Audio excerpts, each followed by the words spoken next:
بسم اللہ الرحمن الرحیم۔ پیارے بھائیوں، جب ہم حضور علیہ الصلاۃ والسلام پر درود شریف پڑھتے ہیں، کیا ہمارا آپ علیہ الصلاۃ والسلام پر درود شریف پڑھنا، کیا ہمیں اس سے کچھ ملتا ہے یا نہیں؟ آئیے میں آپ کو آج ایسا فائدہ سناتا ہوں جس کو سن کر ہم سب کا ایمان تازہ ہو جائے۔ وہ فائدہ یہ ہے، من اکثر من الصلاة علی النبی صلی اللہ علیہ وسلم فی الکتابۃ وغیرها ولو كان مسرفا ثم استغاث به في الشدہ فإنه يغیثه صلی اللہ علیہ وسلم، کہ جو حضور علیہ السلام پر کثرت سے درود شریف پڑھے، اگر اس کے کچھ ایسے معاملات ہو جو وہ کرتا ہو، پھر ان معاملات کو دیکھتے ہوئے اگر وہ حضور علیہ السلام سے جب بھی مدد مانگے یا آپ علیہ السلام کو پکارے تو آپ صلی اللہ علیہ وآلہ وسلم اس کی مدد کرتے ہیں۔ امام سفیان الثوری رضی اللہ تعالی عنہ کہتے ہیں، كنت اطوف فاذا انا برجل لا يرفع قدما ولا يضع قدما الا ويصلي على النبي صلی اللہ علیہ وسلم۔ کہتے ہیں کہ میں بیت اللہ شریف کا طواف کر رہا تھا کہ میں نے اچانک ایک ایسے شخص کو دیکھا کہ جو اپنے ہر ایک قدم پر حضور علیہ السلام پر کثرت سے درود شریف پڑھ رہا ہے۔ میں نے کہا، یا ھذا انک قد ترکت التسبیح والتہلیل واقبلت بالصلاة علی النبی صلی اللہ علیہ وسلم فہل عندک من ھذا شیء۔ کہتے ہیں کہ میں نے کہا کہ آپ نے تسبیحات اور تحلیلات، جو اذکار ہے، سب کو چھوڑ دیا اور صرف آپ حضور علیہ السلام پر درود شریف پڑھ رہے ہو، کیا آپ کے پاس ایسا کوئی راز ہے؟ تو اس بندے نے کہا، من انت عافاک اللہ، کہ آپ کون ہو؟ اللہ آپ کو عافیت دے، عافیت والی زندگی دے۔ فقلت انا سفیان الثوری، میں نے کہا کہ میں سفیان الثوری ہوں۔ فقال لولا انک غریب فی اہل زماننا ما اخبرتک عن حالی ولا اطلعتک علی سری۔ آپ ہمارے علاقے سے نہیں ہو، چونکہ آپ اپنے وطن سے دور ہو، جس سے پہلے میں نے آپ کو کبھی یہاں نہیں دیکھا، تو آپ چونکہ اپنے وطن سے دور ہو اور میں آپ کو نہیں جانتا، تو اس کی وجہ سے میں آپ کو اپنے حال کے بارے میں بتاتا ہوں اور اس راز کے بارے میں آپ کو آگاہ کرتا ہوں۔ کہتے ہیں کہ اس نے ایک قصہ بیان کیا، خرجت انا ووالدی حاجین الی بیت اللہ الحرام۔ کہتے ہیں کہ میں اور میرے والد محترم بیت اللہ کے حج کے لیے روانہ ہو گئے، حتی اذا كنت فی بعض المنازل مرض والدی فقمت لأعالجہ۔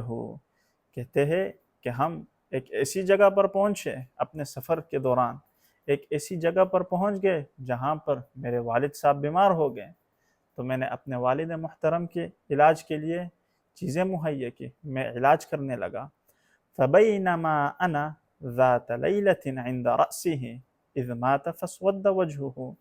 کہتے ہیں کہ ایک ایسی رات آئی کہ جب میں اپنے والد محترم کے سر کے پاس کھڑا ہو گیا، جب میں نے دیکھا میرے والد صاحب کی روح پرواز کر گئی، آپ کا انتقال ہو گیا۔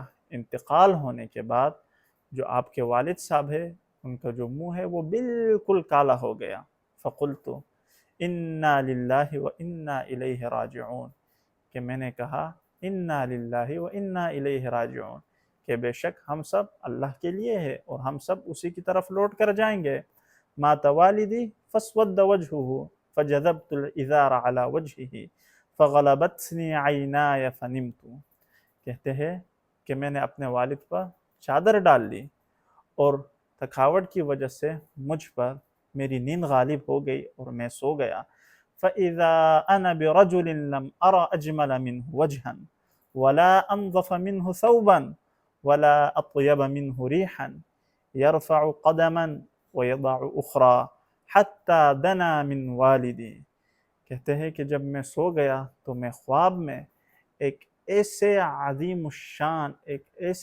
الشان کی دیدار میں کرتا ہوں، گویا کہ وہ حضور علیہ السلام کی صفت بیان کر رہا ہے کہ میری آنکھوں نے آپ جیسا حسین آدمی کہیں نہیں دیکھا، آپ جیسے خوبصورت ملابس میں نے کسی اور کے بدن پر نہیں دیکھے، اور اس طرح خوبصورت جو رائحہ، جو خوشبو آپ علیہ الصلاۃ والسلام سے آ رہی تھی کہ میں نے اس طرح کی خوشبو کہیں اور نہیں سونگی۔ کہتے ہیں کہ چل کر آ رہے ہیں یہاں تک کہ وہ میرے والد صاحب کے قریب ہو گئے۔ فکشف الازار عن وجهه فمر بيده الشریفہ على وجهه فعاد وجهه ابیض۔ کہتے ہیں کہ جب حضور علیہ الصلاۃ والسلام میرے والد صاحب کے قریب آئے تو آپ علیہ الصلاۃ والسلام نے یہ چادر میرے والد کے چہرے سے ہٹا دی اور اپنے ہاتھ مبارک کو یوں پھیر دیا۔ کہا کہ جب حضور علیہ الصلاۃ والسلام نے اپنا ہاتھ مبارک یوں پھیر دیا تو میرے والد صاحب کو جو منہ تھا وہ بالکل سفید ہو گیا اور وہ یوں چمک رہا تھا۔ کہتے ہیں کہ جب حضور علیہ الصلاۃ والسلام واپس جانے لگے تو یہ اپنا خواب بیان کر رہے، کہتے ہیں کہ میں نے آپ علیہ الصلاۃ والسلام کا دامن پکڑ لیا اور میں نے کہا یا عبداللہ من انت الذی من اللہ علی والدی بک فی دار الغربہ، کہ آپ کون ہو اللہ کے بندے کہ آپ نے اس نا انجان جگہ میں میرے والد صاحب پر اس دار غربت میں احسان کیا۔ تو آپ علیہ الصلاۃ والسلام نے ارشاد فرمایا او ما تعرفونی، کیا آپ مجھے نہیں جانتے؟ انا محمد بن عبد اللہ وصاحب القرآن، کہ میں محمد بن عبداللہ اور صاحب قرآن ہوں جس پر قرآن شریف نازل ہوا۔ کہا کہ آپ کے والد صاحب جو تھے وہ اپنی جان پر ظلم کرتے تھے لیکن کثرت سے مجھ پر درود شریف پڑھتے ہیں، درود شریف پڑھا کرتے تھے۔ کہتے ہیں کہ جو کچھ آیا آپ کے والد صاحب پر، جو کچھ آپ نے دیکھا، تو موت سے پہلے انہوں نے مجھ سے مدد مانگی، فاستغاث بی، مجھ سے مدد مانگی، وَأَنَا غِيَاثُ مَنْ يُكْثِرُ الصَّلَاةَ عَلَيَّ، اور کہا کہ میں ہر اس بندے کی مدد کرتا ہوں جو مجھ سے مدد طلب کرتا ہے۔ فَانْتَبَهْتُ، کہتے ہیں کہ میں جاگ گیا، فَإِذَا وَجْهُهُ أَبْيَض، تو میرے والد صاحب کا چہرہ بالکل روشن اور منور تھا۔ والحمد للہ رب العالمین۔